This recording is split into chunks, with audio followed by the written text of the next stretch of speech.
what would be one piece of advice that you would give? Actually going to do this question two different ways. What's one piece of advice that you would give to a young, up and coming athlete? And then what is another piece of advice that you would give to somebody that's of our age? I don't know if it would be that different. Okay. I would say number one, like always be open to learning. Like, don't ever think that there's no more to learn. And I think that applies both to young kids, because when you tend to be young, you tend to kind of get to a place where you think you know it all, and like your parents don't know anything. And then that can happen when you get older too. It's like, all right, I've been doing this for 30 years. What more can I learn?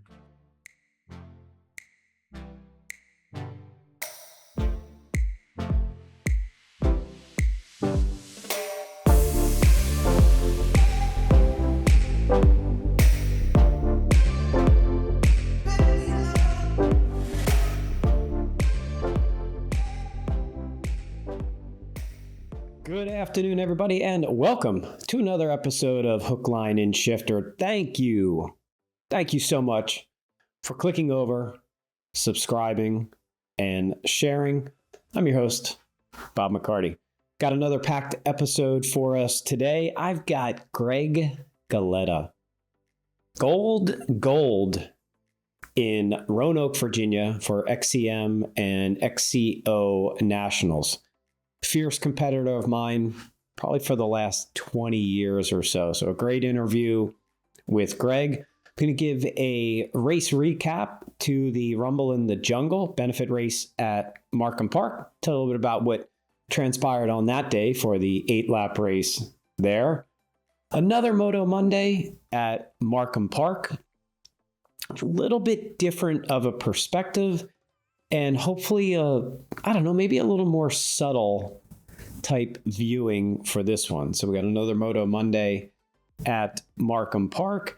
And then just three short weeks from now, we are kicking off the 2026 Florida State Championship Series with Gone Riding. So I'm going to talk a little bit about that series, and I'll cover a whole lot more with it as we get closer to the beginning of the series. And as always, I can't do this without my fine sponsors. Thank you, Orchist Technologies, leaders in worldwide telecommunication, ESI Grips, U-Cycling, MASH Mobile Vet, POC Helmets, Envy Wheels, Pirelli Tires, and Absolute Black. Thank you to those sponsors. And if you would like to become a sponsor on the show too, please feel free to reach out to me, mtbcoachbob@gmail. Again, mtbcoachbob@gmail. Would love to have you on the show.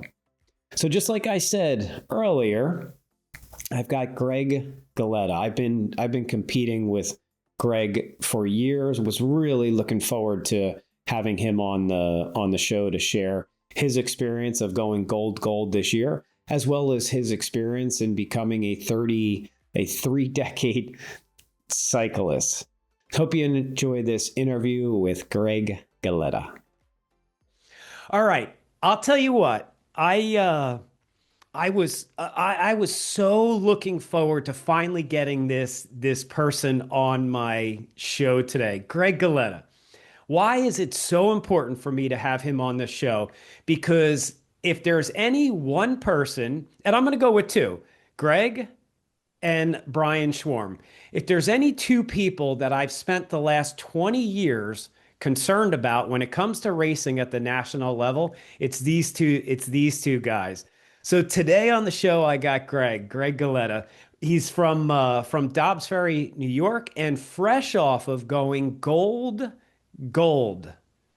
in Roanoke, Virginia for XCM and XCO Nationals.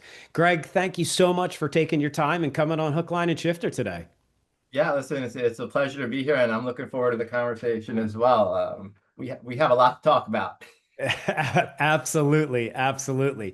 Before we really get into things, tell me or tell the fans a little bit about yourself. What is your background in cycling? How did you get started in this?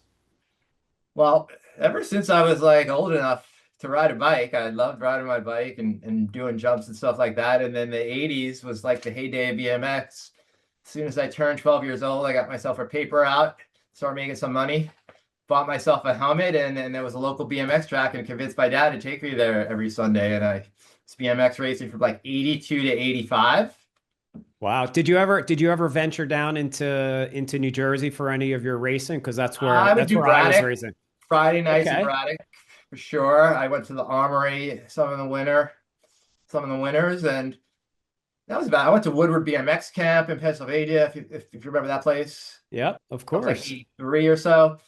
Um, but then I got introduced to dirt bikes. I had some friends that had dirt bikes, and I convinced my parents to let me get a CR80. This was like early 86. And Okay. then first time I got the dirt bike in March, never rode a dirt bike before. September, I was racing and like hung up the BMX bike and then started motocross racing in 86. Did you race at Englishtown? I did. Yeah. Oh man, Raced this is at Englishtown. I absolutely love this.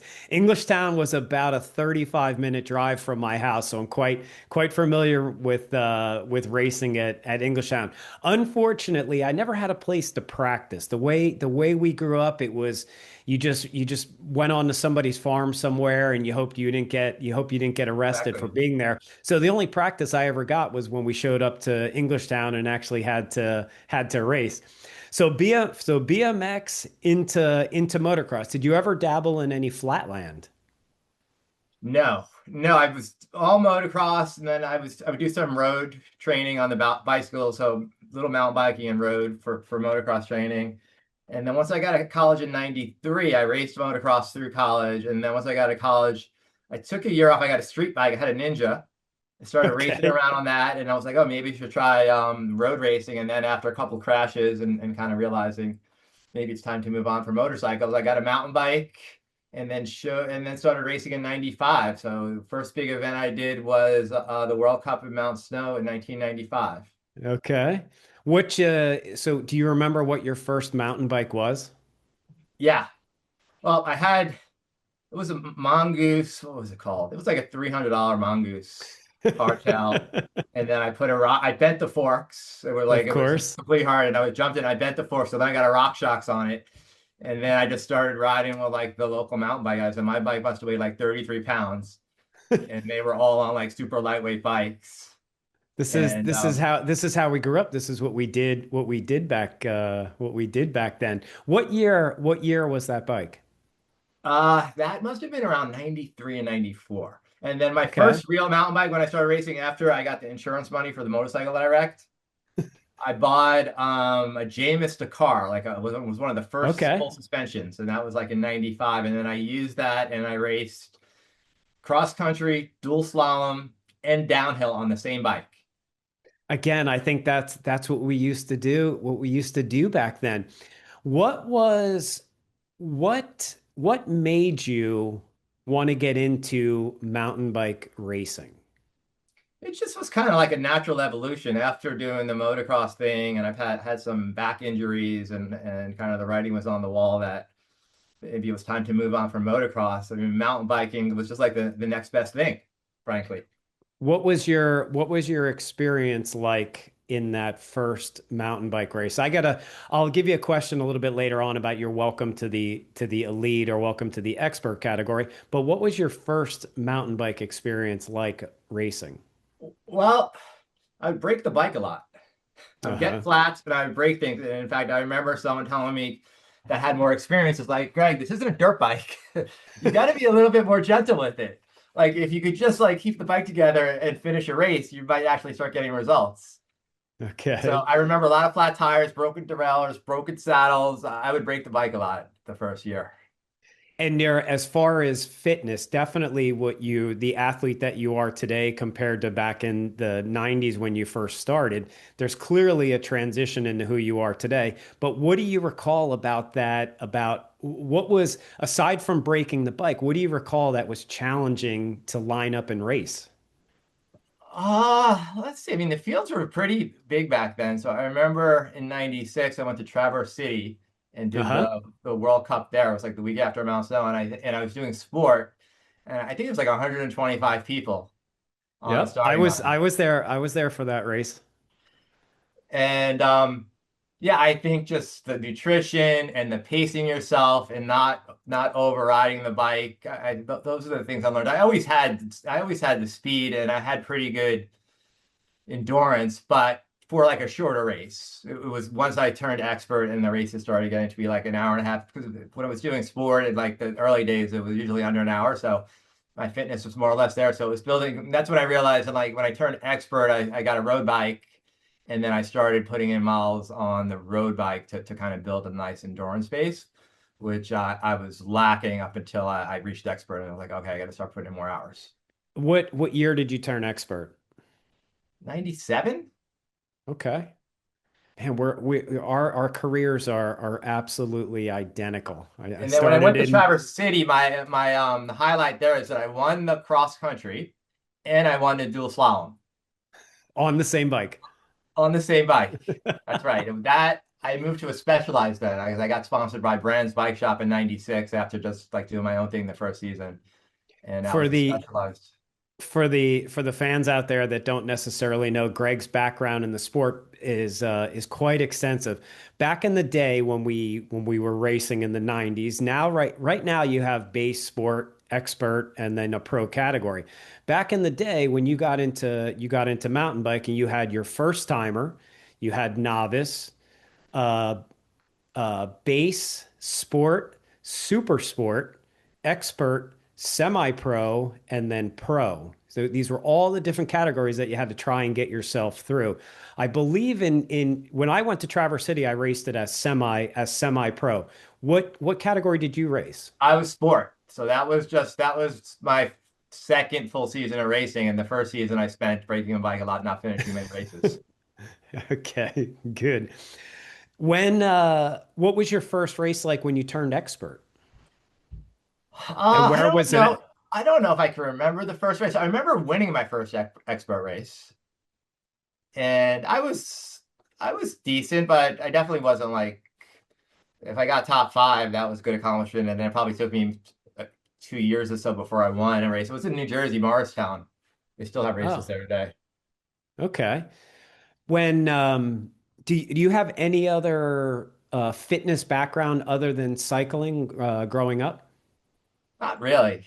No, I mean I played football when I was younger, but I'm way too small for that. And then it was Okay. all about bikes from like 12 on. Okay. When you got into the expert category and then and worked your way, maybe it was when you first got into the expert category. Always ask the question, what was your welcome to the category, or your welcome to the expert category? What was that moment when in I guess a way to think of it is when shit got real. Give an example when I had Chris on last week, he was telling me a story when I asked a question and he goes, my welcome to the expert or the elite category was when I was giving every ounce of energy that I had and I was going backwards in the group. That was his this isn't what I expected. He turned things around to become an amazing athlete, but that was his welcome to the expert. What do you recall that might have been a welcome to expert for you? Well, I remember like not being able to eat much after a race, like often having an upset stomach. And I don't Okay. know if that was a combination of like having to eat gels or just pushing myself so hard. But it doesn't seem to, I don't, doesn't happen much anymore. But back when I was first pushing myself and kind of doing those longer races, like I had gastrointestinal issues like the rest of the day pretty much. Really? When you're clearly have you've had a pretty successful career, or a very successful career, leading into last month, going to Roanoke. You wind up pulling off a gold in the marathon race, and then gold in the cross country. Just 7 days later that we were out there. First, what do you think you're better at? You got gold in both, fine. But what do you think you're better at, the endurance or the cross country? It's a good, well, I have two national championships in marathon. Okay. So that would suggest that I'm better at endurance, but I think I'm better at the XCO, the shorter, punchier stuff. Really? And what do you attribute that to? Um, no, I do short track. So I Hmm. did short track on the Wednesday at national championships, and I podiumed the year before. So I'm good at the short stuff too.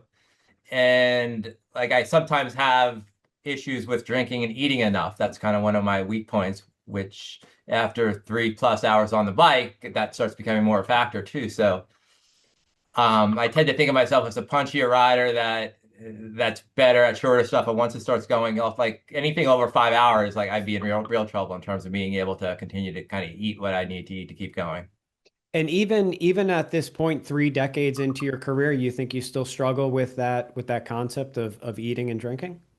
Well, it's definitely gotten better. So first, like there's just the nutrition and the technology in terms of how many carbs you can digest. That's like I would say if you look at the last 5 years or so, the evolution of the sport, that's probably one of the biggest advancements in my Hmm. mind, even more so than equipment, is the ability to digest a high rate of carbohydrates in a short period of time, taking in 90, 100 grams in an hour. I don't think we were doing that 5 or 10 years ago. No, absolutely not. And can you do you train yourself to try and do that, or do you just hope on race day that you're going to be able to put it together? Yeah, it's a good question. I would sometimes like make fun of some of my friends like the night before a race. So they're with the spreadsheet calculating how many carbs you're going to eat and sodium and that have everything worked out to the nth degree. And I never really got that scientific about it. And in fact, it was the race that you caught me at in when we were down in Alabama. You caught me with like 5K to go. I forget what year Okay. it was. And I just totally died. I totally died at the end. And that was definitely just a nutrition thing, whether a hydration or nutrition thing, when I just kind of died with 5 or 10K to go. And then the same thing happened the following year. Brian Schwarm caught me. I think that was it the next year that you crashed out? Yeah, so I crashed out the first year for yeah, I crashed out the Oh, first year for a marathon, and then the second year I came back. So the year I crashed out, I think is when Brian got you, and then the second year is that's when right. I came back and I got it, and I got you just like you said 5K to the end. I didn't even know you were up there because Yeah. you wound up passing me when I was trying to address a mechanical. I picked up You a bunch of shit in my derailleur and I didn't know you got around me. I thought I was still in the lead at Oh, that I didn't point. know you didn't know that. Yeah, no, I had no idea until I wound up catching up to you, like you said, with about 5K to go. And I'm like, oh shit, Greg's or no, you know what? Somebody gave me a split and said, oh, Greg's right up the road. And I'm like, when the hell did Greg pass me? And then after I talked to you, it was when I was trying to get my cassette clean, and you passed Ah. me in a section. Oh, I didn't realize you didn't see me pass you because that changed my whole race strategy, not to digress on that race, but you had got me at that point, and I was like, I don't want to go too hard too early.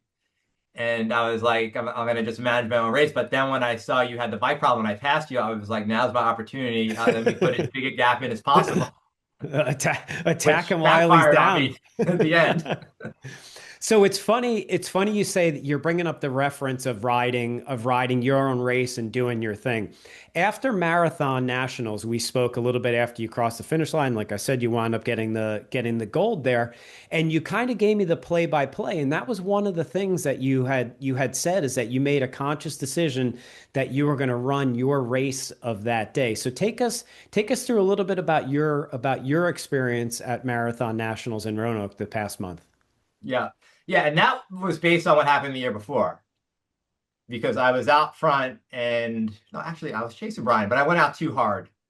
and Okay. then and then ended up not even finishing because I wanted to save it for the XCO. But this race I had in my mind like it's a long race. The course, I'm remembering the course like the second half of the course, after you do that long downhill, I think that second half of the course is probably the harder part too. It's up and down. So I really wanted to feel good the second part of the course. And my daughter, by the way, who's also raced it for the first time, she's 15. I was coaching her and I was kind of, I think I'm learning from coaching actually, which I think is pretty cool. I was telling her like, don't go out super hard at the start. Your goal is to finish strong and save it for the second half of the race. So I kind of used that strategy as well. And then I was surprised how hard Brian went out and a couple other guys just like took off and disappeared. And last year I didn't let them go. I went and probably dug too deep. So I just like let them go. I was like not going to worry about it. And then I started picking people up. Right. So let's backtrack for 1 second, just so I can describe to the fans out there. The start this year was a lot different than the start last year. Granted, I missed it last year. I went home sick. But last year there was a huge amount of climbing before you had the opportunity to go into single track. This year we started on the lower end of the course, ran pretty much just flat asphalt the whole Oh, no, no, way. you're thinking of the XCO. You're thinking the XCO now. We're talking. No. Marathons last year, we started going up the hill because we went through the town. We went through in between all of those houses, and you went through the chute, and then we came down and made a right into the woods. This year we started the opposite way. I thought we went down and then made a right along the asphalt. Because when they said last year, Oh, it was uphill right away. oh, you But might I, be right about that. Yeah, I forgot all about what that. what I was getting at was that in my opinion, the start this year compared to the start last year, this year you in theory you probably could have went a little bit harder because you were trying to get a draft along the flat, where last year it was just raw. It was who's willing to lay down the watts to climb up That's the right. to climb up that first climb. But tactically you decided, based on what happened last year, you decided just to sit in and you let Brian and those guys go. So when you left the asphalt and then you hung a left and dropped onto uh, the double track, what position were you at that point? I was probably in fourth or fifth. Okay. 'Cause I didn't pick off the first guy until we did the whole fire row section, and then you hung a right and went into the single track. Okay. And then I caught the first guy in that single track, and then I didn't catch the next Who guy until the long climb. who led in? Was it Brian? I don't even know. I don't think it was because afterwards I spoke to him and he said he was chasing some other guys that were pushing the pace. So Okay. it sounded like there were some other folks. Because Brian ended up fourth. He ended up fading. Okay. But I just stuck to my own pace and just slowly started ramping it up. And then I had a crash. I crashed on the I'm forgetting the name of the climbs now. It was a big climb there. Yeah, I don't know offhand, but go With all the ahead. tight switchbacks. I was passing some slow riders and then I kind of fell off this ledge and kind of fell like way down in a gully. And then I got back up, then I passed them again. And then right at the top, before we came to the fire row where the climb continued, I caught, I guess that must have been third place. Okay. And then you're doing the long fire road climb before you drop in. And then right at the top, that's the last kick up before it drops in. I see a guy there, and I was like, you know what? Let me sprint ahead of that guy so I have a clear run at the downhill. And then as I passed him, I saw the 55 plus on his leg. I was like, oh, that Okay. was another guy. That was a good move. And that turned out, and then he didn't even stay near me. I just opened up a big gap on him, and then I was passing people. I was riding really aggressive on the downhill, and then right towards the bottom of the downhill, I spotted Schwarm like in the single track, a little bit in the single track, so I knew I was catching him at that point. And Okay. apparently he saw me too because he said out of no he said out of nowhere he saw me. So when I spotted him, he must have kind of looked back and saw me coming on the downhill. Okay. So at that point you moved into the lead, or you were in second at that point? I was in second, knowing I was closing on Brian. Oh, okay. So Brian was in the lead at that moment. Yeah, and Okay. he had a pretty good gap at that point. Okay. And And it's so at what point did you get Brian then? maybe after about 10 minutes, Okay. like I try not to get too excited and like, push too hard. I was like, oh, there's still half the race to go. I'm reeling them in. Let's stick to the plan. Okay. And then when I came up on him pretty fast, and then when I passed him, I could just tell like seemed like he was breathing heavier than me. I could tell he probably was not on a good day. Okay. And I just kept moving forward, and then he wasn't even able to follow me. So it wasn't even like we even battled. I just kept moving forward, and that was that. So at that point, how much of the race did you have left in time? I would say at least a third. Oh, wow. Okay. So you ran almost the whole day. You almost ran almost the whole day by yourself. I did pretty much because I either was passing guys, no one really rode with me. I was either passing guys, and I don't think anyone passed me except towards the end. I got with some juniors that I caught, and Okay. then I passed a few of them, and then they were battling, and then they passed me back, and then I was content. I just got into a pack of like maybe 3 or 4 17-year-olds, and then rode their wheel on the fire rows and kind of let them set the pace. Nice. When give me your take on the pressure of being out front by yourself as opposed to chasing somebody. I often refer to it as running from a ghost that if I'm out in front, I hear everything that's going on behind me and I'm like, "Oh, that's Greg. He's two corners behind," or I'll hear the rustling of some leaves somewhere. I'm like, "Oh, he's right there," or Brian's right there. What kind of do you prefer to just run away like that, or you prefer to be in that second or third wheel where you can kind of see what's going on? What do you prefer? Well, one of the things I learned is that at national championships, I had the tendency to just want to go from the gun Okay. and just kind of win wire to wire. Yet my racing style, when I'm back racing like regional races, and I'm often racing in the pro open category when I'm doing those races.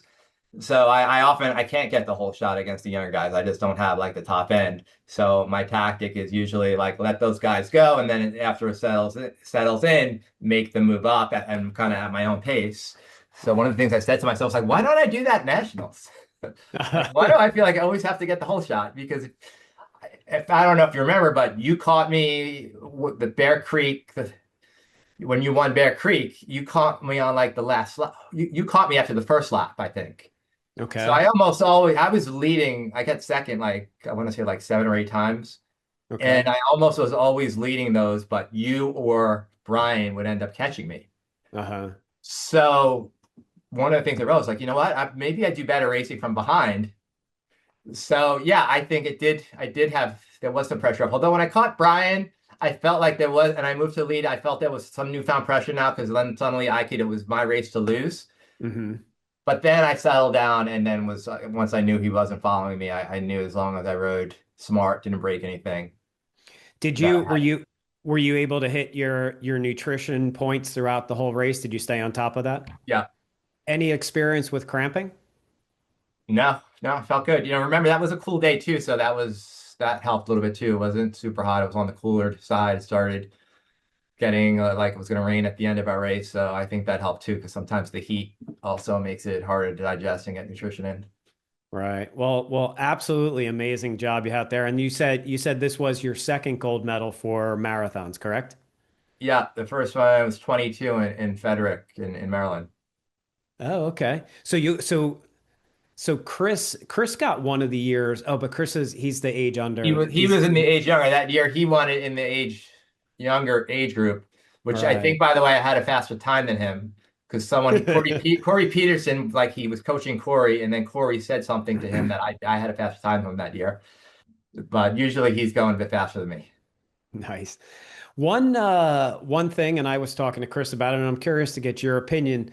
When you're on the starting line and you've been doing this for 30 plus years, always refer to having your competition marked. So, example, when I stand on the starting line, I'm clearly looking at you. I'm looking at Brian, and going through the names on the list. Sometimes there's names that I don't even know, but statistically, you guys are the ones that I'm for the most part going to be concerned about. When you're on the starting line, do you have any of that pressure of scanning through the field and looking and saying, okay, I wonder what Bob's going to do. I wonder what Brian's going to do. Because in this case, you refer to some other people, and I don't know who those other people would have been, but how do you mark your competition? Well, I'm trying to.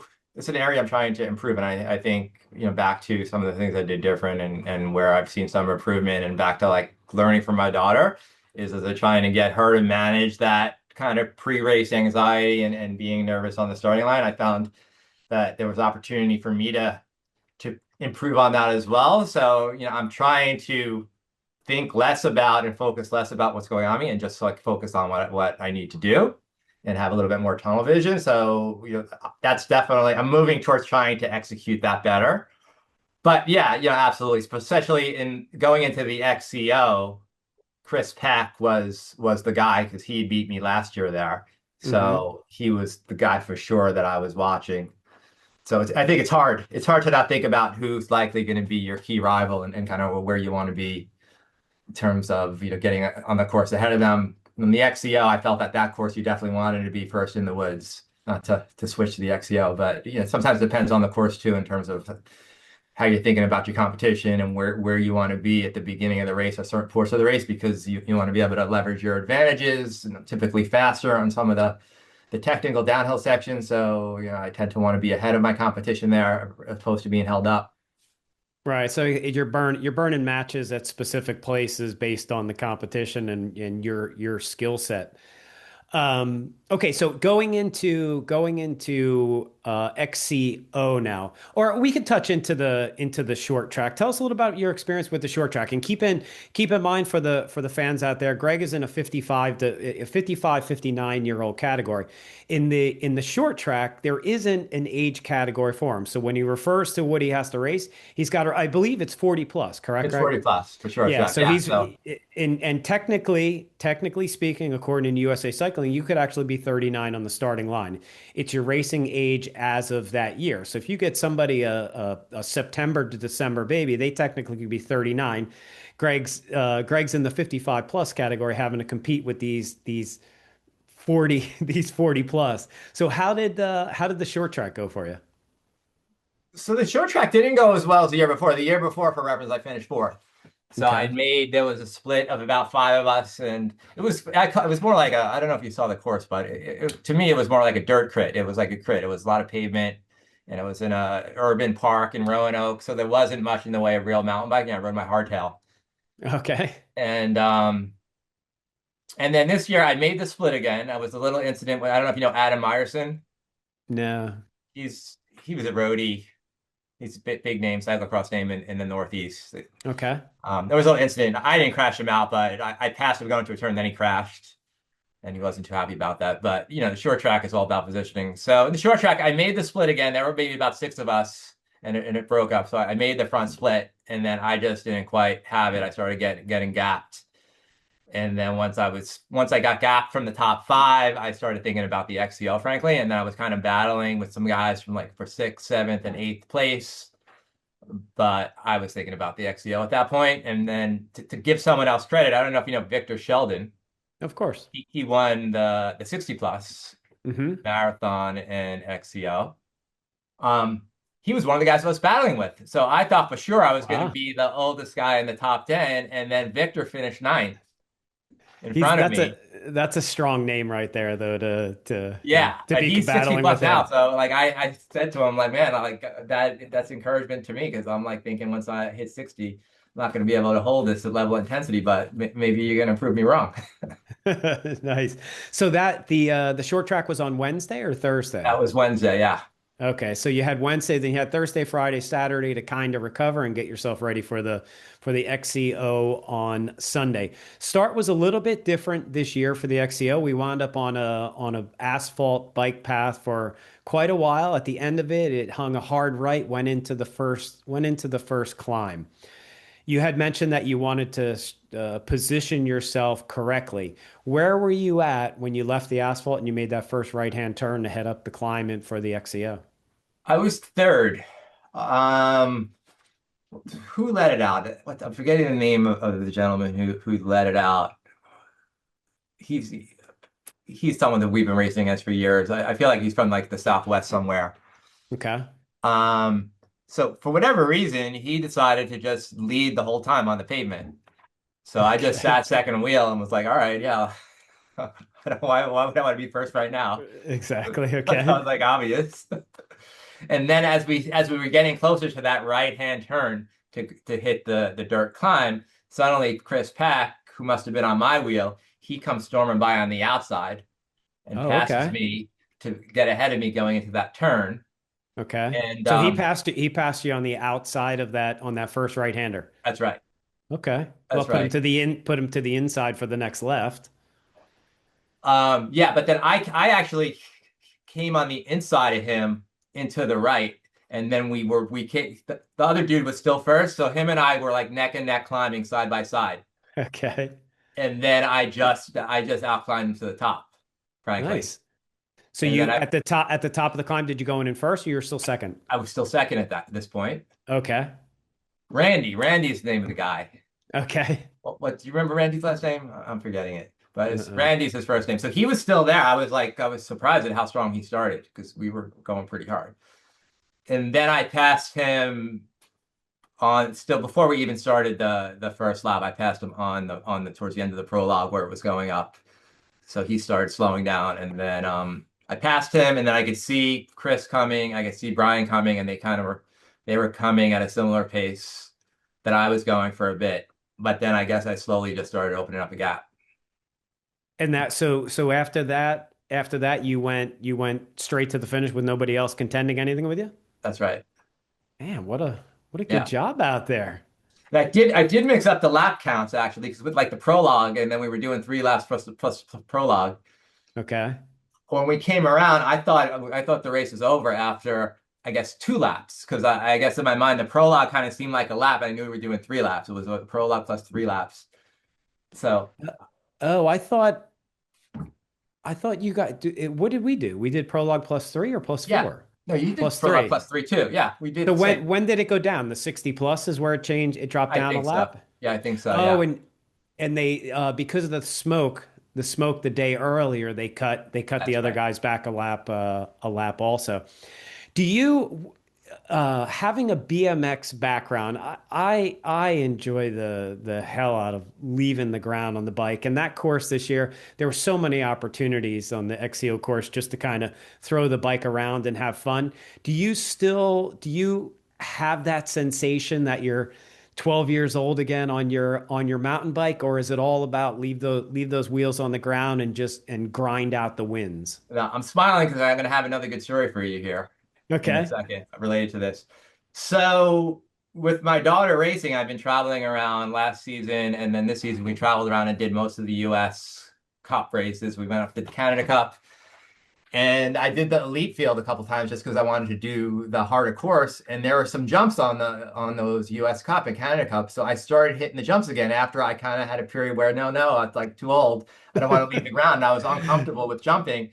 But I started doing the jumps and been building my confidence, and been doing most of the jumps now. Even when we went to Fayetteville, there was this big rock drop.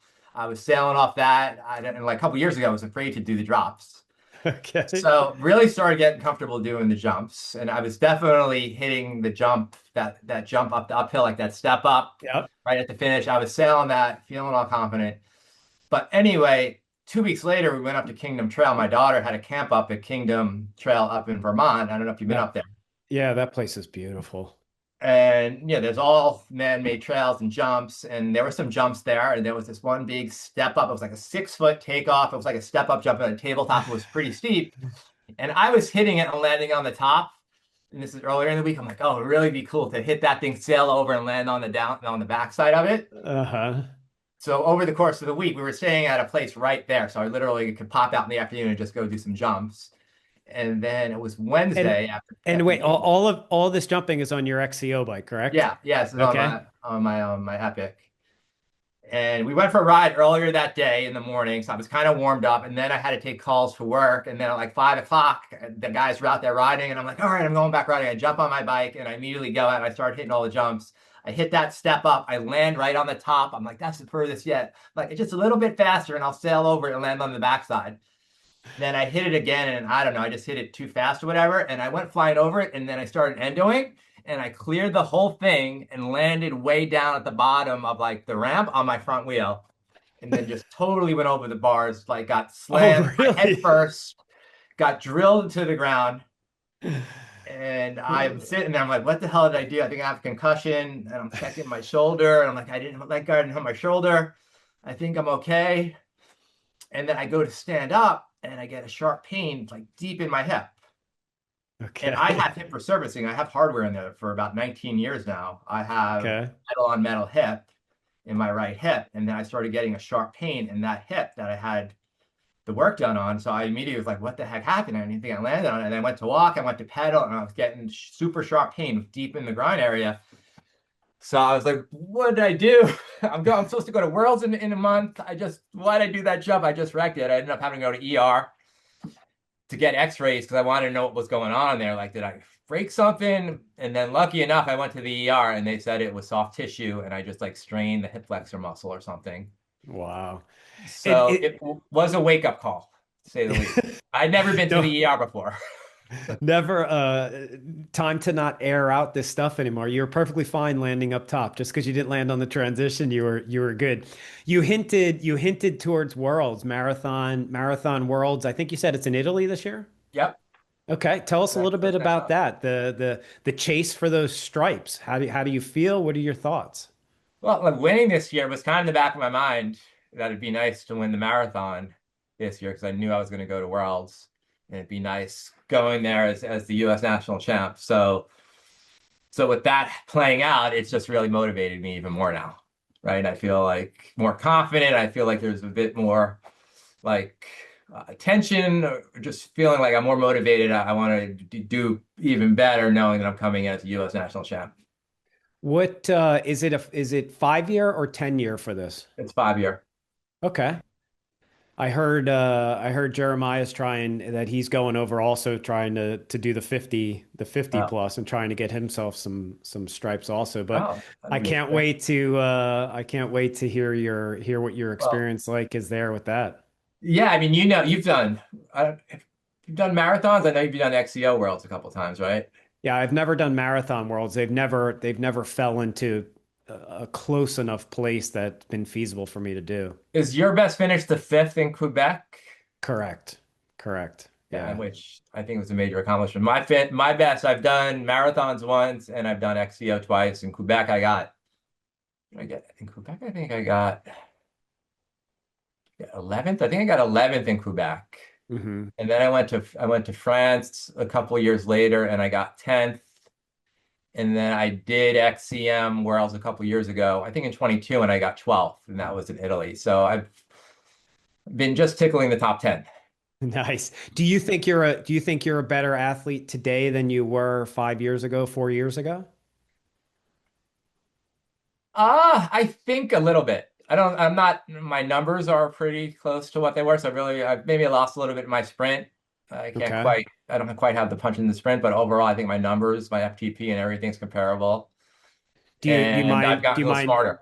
do you mind sharing what that is? What your threshold currently is? It's about 300 watts and I weigh about 146 pounds. Okay. Fair. Very, very, very fair numbers. What do you think is one of the challenges? I'm going to say the term as being an aging or older cyclist. Again, a lot of my questions, especially with a guy like you, come from me self-reflecting on myself and the fact that you and I are exactly the same, have been racing for over 30 years. I know what I used to be able to do 30 years ago. I know what I did 20 years ago, 10 years, and I know what I have the ability today to do today. What do you think is the biggest challenges as far as trying to be a successful 50 plus guy on the mountain bike? Well, I'll actually flip that because I talk about the challenges of racing in like your 30s or 20s, where I wasn't racing professional, so it wasn't a career, it was a hobby, and I loved it. But I also had a social life too.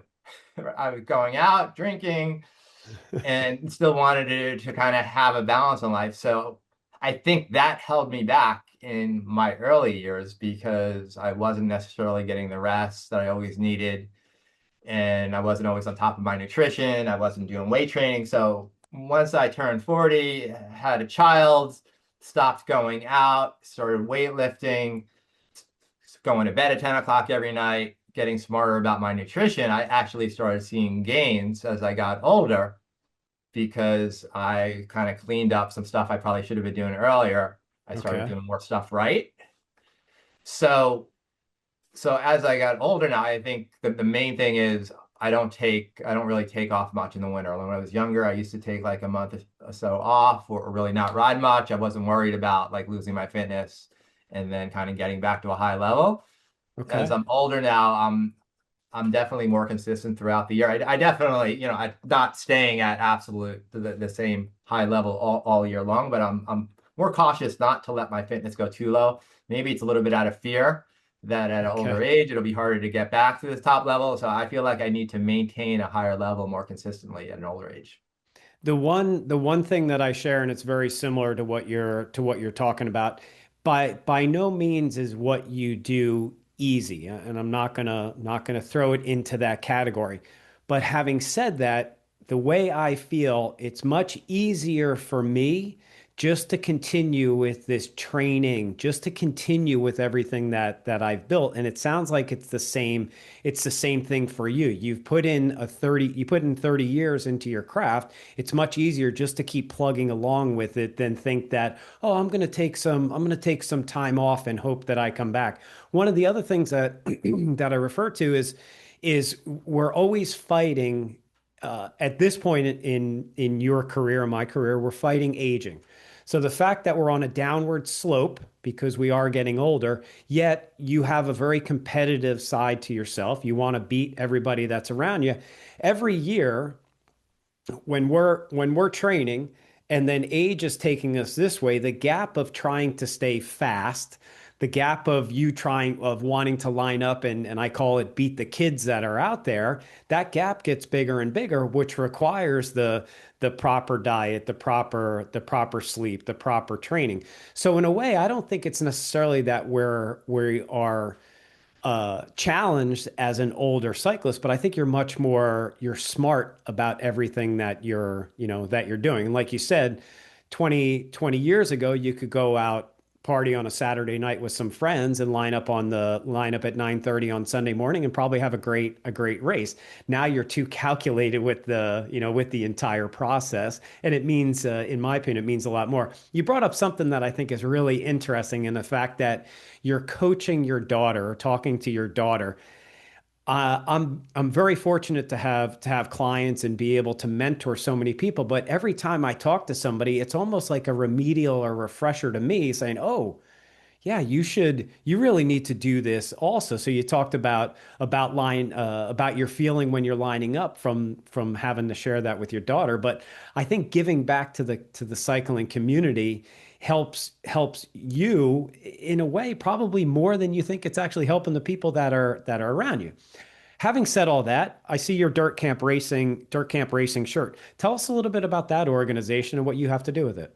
Yeah, I mean, Dirt Camp's been great. This is my second season as part of the group. I got to know some of the folks from doing the Transylvania Epic over the years, and then I just reached out to them with some interest, and they really have a great program. Like I want to say there's 60 plus riders, so they have a program for everyone basically, all levels. So they have elite pros, guys like Devin Feehan, who's been out racing kind of the World Cups in Europe, to age groupers. The age grouper programs, I believe there is some cost to it, but you get like a coach. It's like a whole package that you get as part of it. And then the elites and I think the U23s, I don't know. I don't think they're paying anything at that level. But there's a lot of phone calls. There's a lot of support in terms of like leading up to nationals. As an example, we had 2 calls leading up, and it was Carson Beckett was kind of leading the calls, and Hmm. mainly for the younger riders. My role there is to kind of try to mentor some of the younger riders too. Hmm. Um, and just talk about like how we're prepping for the race, talk about the course, tires, and stuff like that. And then at the race, the level of support they provide is great. Like at the starting line, there's someone coming over with the umbrella, putting ice back down Hmm. your jersey, and then waiting for you at the finish line after the race. So it's a real good community, and they have some camps. We did a camp down in Florida. I went to Santos last year for the first Hmm. time for a dirt camp. Oh, that was Camp your that was first up time and at coming. Santos. Yeah, yeah. What'd you think?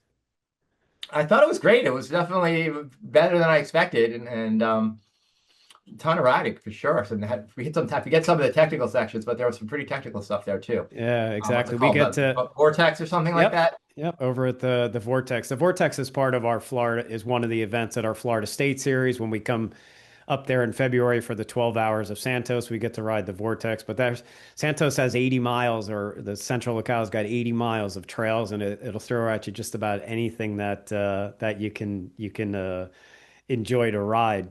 But Dirt Camp, man, that their presence at the race is really amazing. It's a great organization. I've had a few people on. I'll have Joseph on in a couple weeks. He'll talk a little bit more about their program also. But I also have one of my guys that was talking with their father last night. That's wanting to become part of Dirt Camp, and then I was telling him that I was going to have you on and touch a little bit about into the program to see what your thoughts were. But definitely a great organization that anybody should try and look into.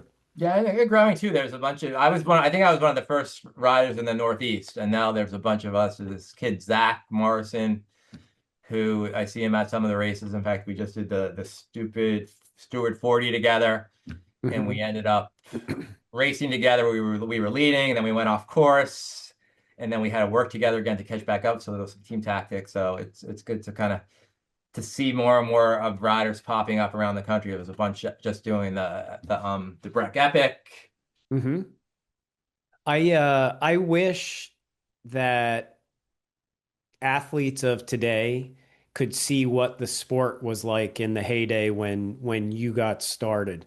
The example is on the expert starting line, week in and week out, there would be a minimum of 50, 60, 70, 80 people on that starting line. And today it's not like that. Hopefully with organizations like that, like Dirt Camp, with NICA, they're getting kids more and more interested and back into their bikes and away from the devices, and bringing it back to kind of what it was back then. I don't think it'll ever go back to what it was in the heyday, because that was the inception of it.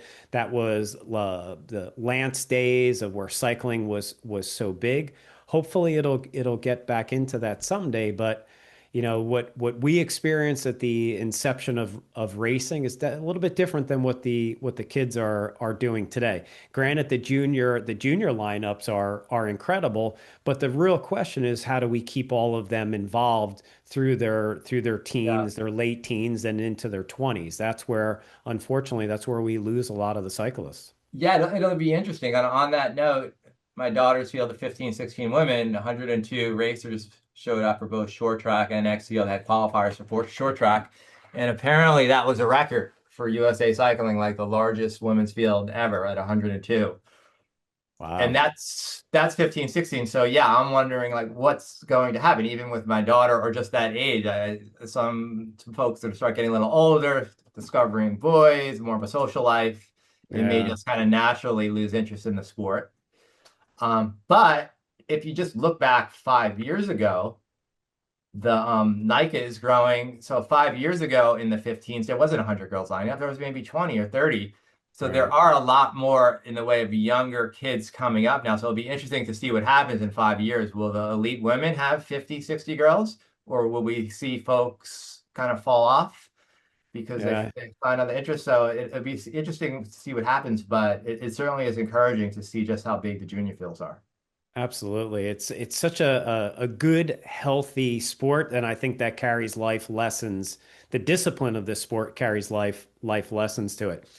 Greg, where do you see yourself in the next 10 years from now with regards to cycling and racing? What do you want to keep doing?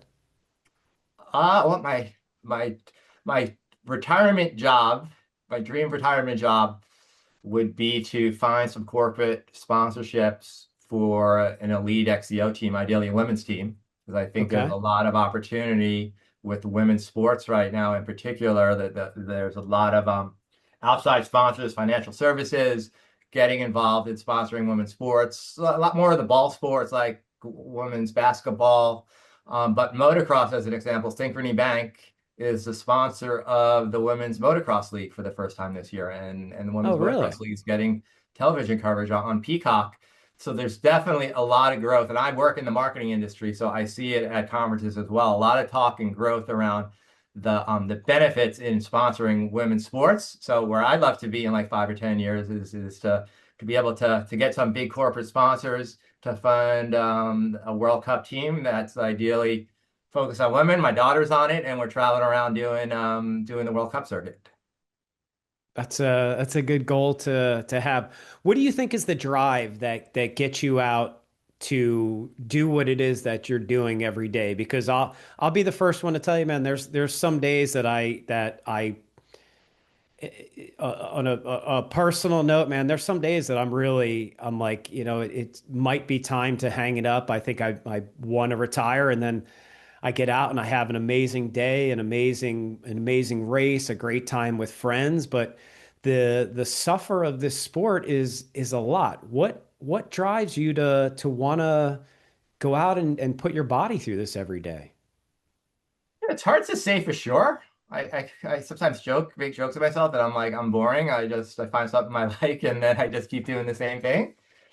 So that might be part of it, but I think the other underlying driver is like, how long can I do this for? Like, I'm still doing it. I'm competing at a high level. I'm competing with folks a lot younger than me. I try to think as age is a benefit, even though, like you said, it's like physically we're declining, but there's advantages of getting older in terms of experience and wisdom. Hmm. So I'm on, and now my daughter racing too is like, well, how much longer can I kind of stay at this level? And let's keep pushing it. What do you have is it going to be a fluid decision for yourself, or do you have any hard outs when you think you're going to finally decide to stop racing at the level you do? No, Okay. as long as, I had to, like I said, when I had that crash and it was like, did I just wreck my hip?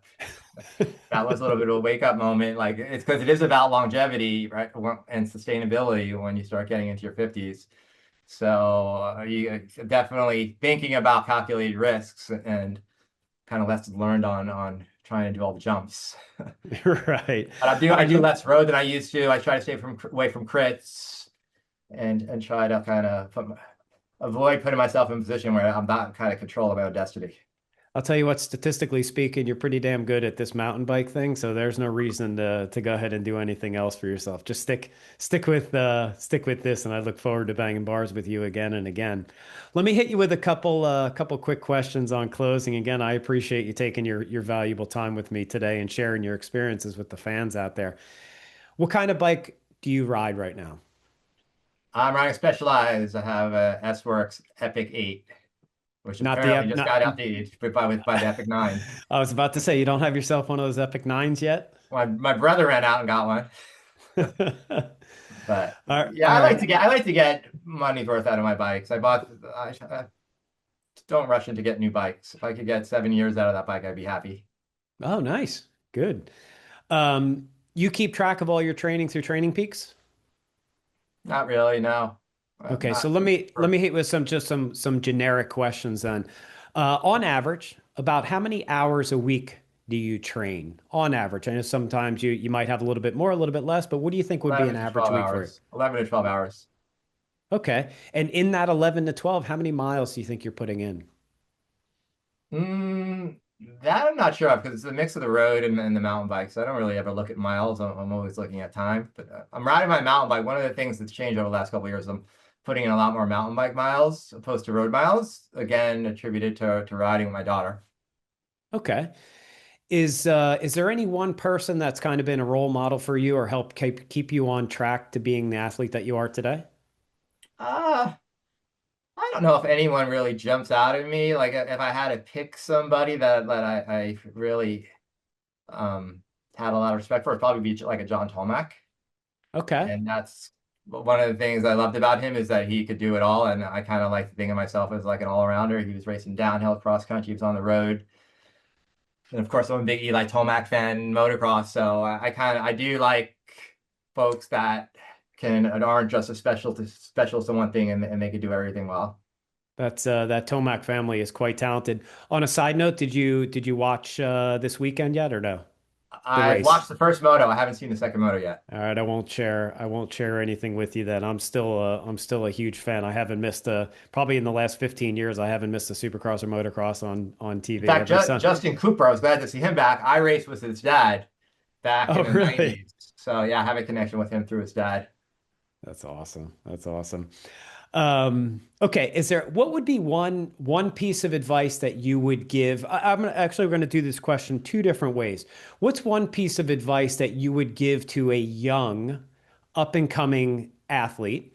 And then what is another piece of advice that you would give to somebody that's of our age? I don't know if it would be that different. Okay. I would say number one, like always be open to learning. Like, don't ever think that there's no more to learn. And I think that applies both to young kids because when you tend to be young, you tend to kind of get to a place where you think you know it all, and like your parents don't know anything. And then that can happen when you get older too. It's like, all right, I've been doing this for 30 years. What more can I learn? So I think keep an open mind and always be open to learning for sure. Okay. And Okay. like I said, I feel like I learned some things this year that contributed to me, finally getting a double win. And then just being tenacious, like don't give up. Like life is a roller coaster. Everyone Hmm. has its ups and downs, and you gotta run through the process, and don't let kind of a down period, the lows kind of get you and have you quit or give up and kind of chasing your dream or what you think you want to do with your life because you're always going to have those lows too, and you got to work through them. I think cycling is a great avenue to learn a lot about yourself and to learn about these topics that you're bringing up because you experience a lot of different things when you're on these when you're on the bikes and you're training the way that you do. So that's some good advice. How does anybody that might be a fan and want to follow the things that you do? How does anybody track you down? Instagram is probably the best. GG Cycling Life is my Instagram handle. It's pretty much my cycling life. It's all about live, race, ride, live, race, live. Is All like my right. my punchline. I'll put a link across the bottom of the screen for that also. Listen, Greg, I took your valuable time today for you to come on Hook, Line, and Shifter with me today and share your experiences with the fan out there. I look forward to lining up with you next year. We discussed it briefly that I get to move up next year. Fortunately, I get to be the young guy again. Category is 55, 59. I turn 55 next year, so I get the opportunity to line up with you and Brian and everybody again back in Back in Roanoke. Roanoke. Are Yep. we in Roanoke for 1 year or 2 years? I heard 1 year. I don't know. I can't say it's confirmed, but I heard 1 year. Okay. I was surprised when I heard that we were going back to Roanoke. Actually, I think you're the one that even told me. I was surprised that we were going back there because generally speaking, for those of you who don't know, we do 2 years at one location and then we shift 2 years to another location. Generally, they do it. We haven't really gone west, but generally it'd be mid-country and then on the east side of the country where now we're staying. We've been pretty much on the East Coast for probably the last 10 years, but we're going back to Roanoke next year. So, anyways, I look forward to banging bars with you next year. If I can stay in shape and you can stay in shape and Brian stays in shape, and then we have other people come in, we should have ourselves a good race together. Well, I have no doubt that both of you guys are going to stay in shape. I We don't got I too don't much in know. common. We got too much in common.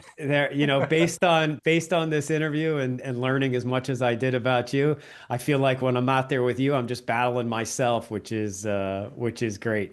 But again, man, thank you so much for your time. I appreciate you coming on Yeah, and this is chatting with fun, us Bob. Thanks today. for the invite. Anytime.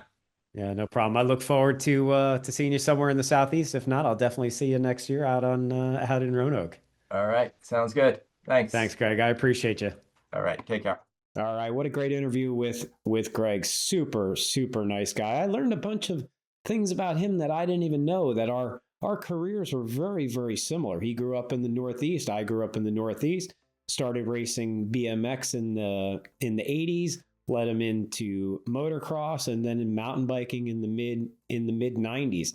Some of the places he referred to, I'm sure I don't know why I did not run into him back in the day, but I definitely ran into him in the last 20 years of racing together. So again, I hope you like that interview with Gregg Galletta. And by all means, please follow him if you can.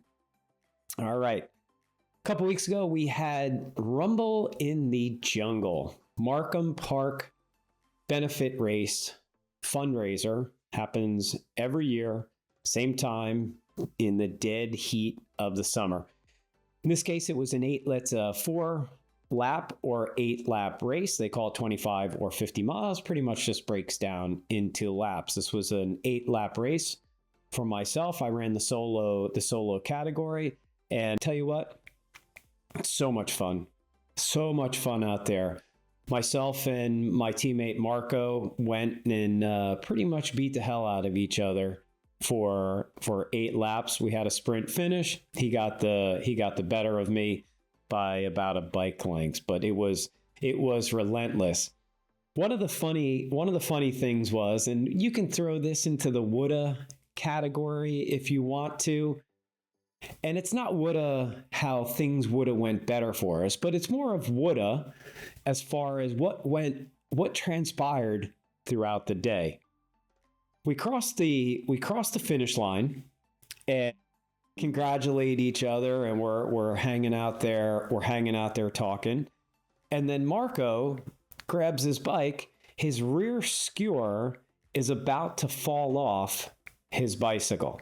Rear skewer is about to fall off the bike. Back wheel rattling around. For about 3 laps, when we were working / battling together, kept telling him, like, Marco, just get this thing to the finish line, because it sounded like death. Misshifting. Free hub body was making all sorts of noises. So he was trying to finesse his bike to the finish. Come to find out, I blew a spoke in the back wheel. I jumped something, kicked the bike to the side. I put the back wheel into a post, into a 2x4 that I didn't see. Blew a spoke in the back wheel, which made the back wheel pretty much bent. Hit the rotor at the same time, so I bent the rotor. So I was dealing with that for the last 3 laps. But somewhere about mid-race, in lap 5 or so, my right cleat loosened up on my shoe, so my foot was flopping around on the pedal. And Marco and I like to jump stuff. Trying to jump stuff with a cleat that's not working and you feel like your foot's going to fall out of the pedal makes for a pretty challenging day. What's the point of this conversation? The adversity that's going to get thrown at you when you're out there racing. It is never going to be absolutely perfect out there. But how do you handle that adversity? I had to make some modifications in what my foot was trying to do on the pedal.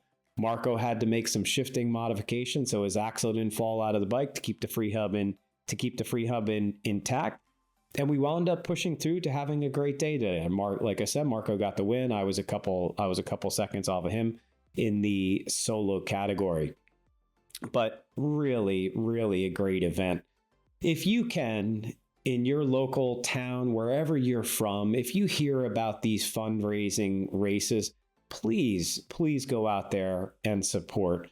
The volunteer system that we have at Markham Park, the volunteer system that you might have at your own park, man, these guys and girls work so hard at trying to keep our parks as beautiful as they are so we can go out and do what we love to do. So if you don't have the funds to try and help these volunteers, get out and volunteer yourself.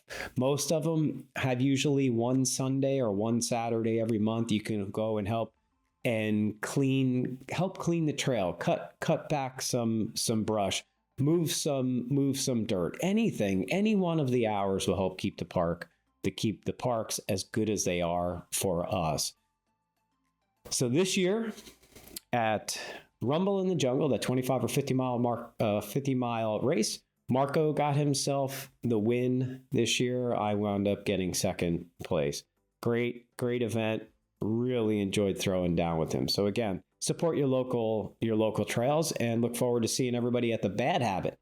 That's our second fundraiser. Come sometime in January of next year. Bad Habit at Markham Park. All right, this week I got another Moto Monday for you at Markham Park. A little bit different. I had an idea. I don't know how it's going to work out, what you think about it, but please in the comments, write something in the comments. Let me know what you might like to see a little bit more of, a little bit less of. Do you want me to talk more? Do you want me to talk less? Whatever you'd like me to try and do, I'm more than happy to try and do. Hope you liked this Moto Monday at Markham Park.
Another Moto Monday at Markham Park wrapped up. I know I've talked about this a few times before, and it's such a personal topic because I don't understand why it doesn't happen more and more for training.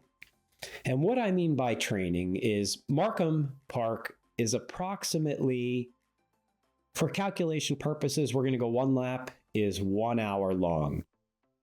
I have no idea whatsoever why anybody would go out to the park and ride one lap for 1 hour. It's 1 hour of fitness, sure, but you're seeing every obstacle, every corner, every route, every rock, every bump, one time. You go home. That's not practicing mountain biking. The whole point of my Moto Mondays is I'm surrounded by my teammates and my race mates that are super fast. So we wind up pushing each other. We're pushing each other so hard out there. But the key is the laps are anywhere between 6, 7, and maybe 8 minutes long. And we're doing the workouts for 75 minutes, which means we get to see every one of the features 8, 9, 10 times. Trying to perfect your lines, trying to perfect what your legs are doing, trying to perfect the gears, lean angle of the bike, experimenting with tire pressure. The bottom line is you're still getting the workout, but you're actually practicing mountain biking. I'll say it till I'm blue in the face, man. I don't think anybody practices mountain biking the proper way. As a matter of fact, every one of my clients that I get with, when we're working together inside the trail and we're doing drills, and I ask them, how often do you do this? Never. Number one answer, I never do this. Come on, man, that's not practicing. Practice mountain biking, practice your skill set. It's not about just doing one lap at your local park. Started it maybe 12 or 15 years ago, just happened to call it Moto Monday. Moto Monday is coming from a motocross background. Motocross, generally your laps are anywhere between 2 to maybe 3 minutes long, and you're turning laps for 30 minutes, which means you get yourself 15 laps. Same concept in mountain biking. It's just the fact that our laps are somewhere around 8 minutes long. Turn laps, isolate a section, keep track of your time, keep track of your lines, think of your gears. Remember the 3 L's, lines, legs, and limbs. Lines, where is that front wheel? Legs, what are your legs doing? Arms, limbs, what are your hands? What are your hands doing? What are you shifting like? Are you using the dropper? What is your braking like? How are you turning the handlebars? Turning the handlebars with your hands, or are you actually turning the handlebars with your elbows? When you repeat a section or you repeat a segment, you finally get a chance to learn or practice mountain biking. That's the whole point of our Moto Mondays. Again, I hope you like that little bit more of a calm Moto Monday, but I thought it'd be a different cool perspective. In just 3 weeks from now, we kick off the 2026 Gone Riding Florida State Championship Series with an individual time trial on Saturday and the cross country on Sunday in Tallahassee. I am really, really looking forward to getting back into the series, getting out of the heat of the summer that we're in, heading north back up to Tallahassee to kick off the FSA. Tom Brown Park, really cool park. I'm a little bit privy to that park because that's where my career started. In 1995, I used to turn hundreds and hundreds of laps at Tom Brown Park. The park has evolved over the last 30 years, but nevertheless, it's still a really cool place. So I look forward to going back there, seeing my friends, seeing the fans, and really being able to throw down at Tallahassee or in Tom Brown Park. One of the catches is that we never know what the weather's going to bring. Tallahassee, that time of year, it could be 100 degrees or it could be 70 degrees and cool. It could be an absolute monsoon or it could be dry as a bone. You never know what you're going to get. Best thing, obviously, is check that radar or check the weather before you're heading up there, and you kind of have an idea what the weekend is going to be. but really looking forward to kicking off. This will be my what is this one? This is my 32nd year. My 32nd year of racing with Gone Riding. So I'm looking forward to it. I don't want to announce what I'm doing, but show up in Tallahassee and you'll get a chance to see what that is that I'm going to try and tackle this year. Once again, I appreciate each and every one of you, and I appreciate my sponsors. I've got Orchist Technologies, ESI Grips, U-Cycling, MASH Mobile Vet, POC Helmets, NV Wheels, Pirelli Tires, and Absolute Black. Without those sponsors, I can't bring these shows to you as frequently as I'm trying to do. And again, if you'd like to be a sponsor on the show, please reach out to me at mtbcoachbob@gmail. Again, it's mtbcoachbob@gmail. Once again, I appreciate each and every one of you. I hope you're having another great training week. I'm trying to do the same down here, plugging away with the heat of the summer in South Florida. Thank you so much for watching. Please subscribe, share, and like it. Have another great training week. I was your host, Bob McCarty. Look forward to seeing you all out on the race scene, out on the trails, wherever it might be. Thanks for watching.